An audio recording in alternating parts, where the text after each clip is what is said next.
Daniel Bwala, Special Advisor to President Bola Ahmed Tinubu on policy communication. Daniel, a very warm welcome to you. Thank you so much for joining us here on RT today. It's great to have you on the program. Thank you for having me. Thank you very much, sir. I'm just going to cut to the chase with you very quickly here. When it comes to suddenly finding yourself on the crosshairs of the Trump administration, you may be Ukraine, you may be Venezuela, you may be Gaza, you may be Syria. Oh, guess what? Now you may be Nigeria. The U.S. president threatening to deploy American troops to your country. What is your nation's response, please, Daniel? We try our best to downplay the rhetoric because we know for sure that can be the reflection of the realities on ground. The decision of President Trump is anchored on the various tweets and pushes by congressmen. And the congressmen rely on a data and report that were submitted by a separatist group in Nigeria called the IPOB.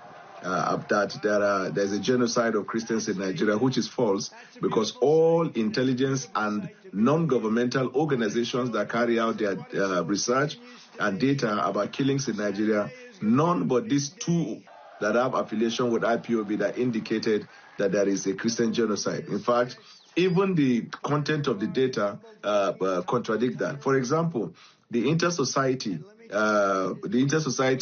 Civil Liberties and Human Rights that produced that report tried to allege that the killings of IPOB separatist group in the southeastern Nigeria were conducted by the Nigerian forces, and that the killing of even the citizens of the southeast were conducted by the Nigerian forces under the pretext that because the people in the southeast have Jewish history and tradition. And it is very unfortunate. The second report, which is by Observatory for Religious Freedom in Africa, in their own report, they admitted that there have been more killings of people who have not identified as Christians or Muslims.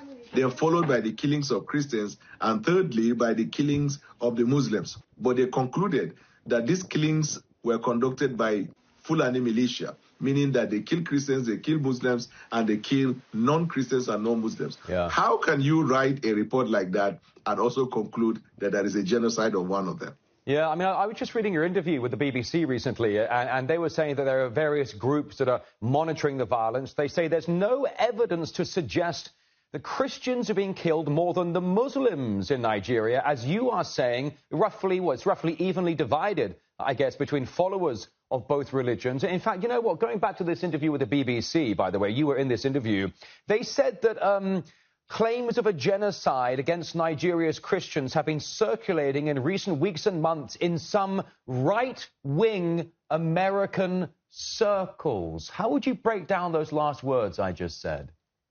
I quite agree, and let me tell you further. In fact, there is this investigative report that was conducted 2 weeks ago in Nigeria that suggested that hoax, that narrative, was amplified by the separatist group called the IPOB since 2016, that there is a Christian genocide and that the genocide is against them because they have a Jewish tradition. But the amplification now affected the people of the right wing of the Republican Party in the United States, which was pushed by Senator Ted Cruz and followed by Riley Moore.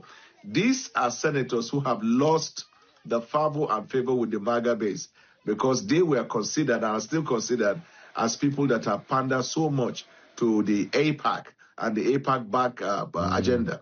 So they are trying to reinvent themselves. That is why they now found a good distraction in Nigeria. That's what the reports and is saying. But we as a country, we try to be responsible enough to focus on the solution and not the problem. And our point is this: there have been killings in Nigeria because of the exceptional situation that we find ourselves.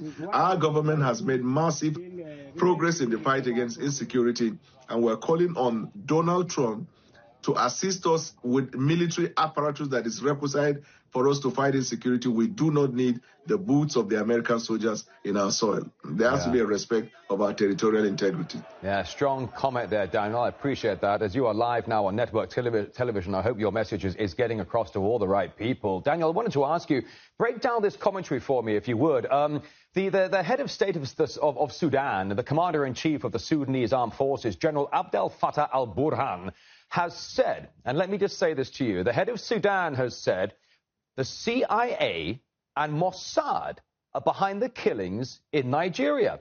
Abdel al-Burhan says The U.S. military is going to invade Nigeria to kill ISIS terrorists that the CIA funds. He goes on to say, use a terror group like ISIS or Boko Haram that you created to cause chaos, then come in and solve the chaos. Can you help me get my head around those comments? Then that means it fits, if the story or the report is correct, then it fits into the narrative of creating a problem, provide solution, and reinvent yourself. Yeah. You see, as a government, we don't want to heat up the polity, but if you recall, there was a congressional hearing in the United States where the U.S. Congressman, I think Scott Perry, who was holding, I think, a hearing with the CIA, in which he mentioned that the CIA funded Boko Haram, ISIS, and Sarudi, all kinds of insecurity in Nigeria and its environment. And this is not the American lawmakers. It is a U.S. congressman under oath was questioning the CIA director, and he was saying that all of the funding for that was passed through the USAID. Now, but that's their domestic issue, and as a country, we know that if we begin to focus on the problems, we might not find a solution, especially when we know there are pretexts in some of these geopolitical drama. But we are focusing on the solution to the problem. And our point is just one. And it is that because we have a porous border, we have a large landmass. In fact, one of the states of Nigeria is larger than a country in the European Union. We have limited number of military personnel, less than 400,000 police force, a population of 230 million, limitation in terms of arms and ammunition to be able to fight. With the interference of foreign interests through this insurgency in the country, we know that the insecurity is not one that can be promised to be concluded the next morning. So we are doing our best, and if there's any collaboration that we need with any country of the world, it is for us to collaborate in the areas of intelligence sharing, in the areas of the sale of arms that are needed. Take, for example, the United States of America. And that's why we're thankful to Donald Trump. In his first term, Donald Trump was the one that reversed the order before him and then signed executive order, began to sell arms to us, and were able to get the Super Tucana and all that. In his second term, he indicated interest. But we know the limitation of some of these ammunitions. We paid up front, but then it comes with the agreement that you cannot use it in certain geographical location in the country. So it's easy for this Boko Haram or insurgent to migrate to the place where you can use the arms around. So we want a broader conversation that will expand access to some of this military hardware that we need in order to put an end to this insecurity. Okay, appreciate it, Daniel. Listen, I want to break this down onto let's talk about the global geopolitical chessboard for a moment here, Daniel, if we can. You know, when Iraq kicked off 25 years ago or so, a lot of people said, well, Iraq has oil. Today, a lot of people are looking at Venezuela. Trump's got the crosshairs on Venezuela. People are there saying, well, Venezuela's got the most oil in the world. Go to Afghanistan. Afghanistan, rare earth minerals. And I could just go on and on and on. Tell me, Daniel, Nigeria. Why Nigeria? A lot of people have asked the question, and it's a valid question to ask that. Why is it that most of the differences occur with countries that have oil? And intriguing enough, most of these interventions, as you can see, I'm talking on the evidence of record.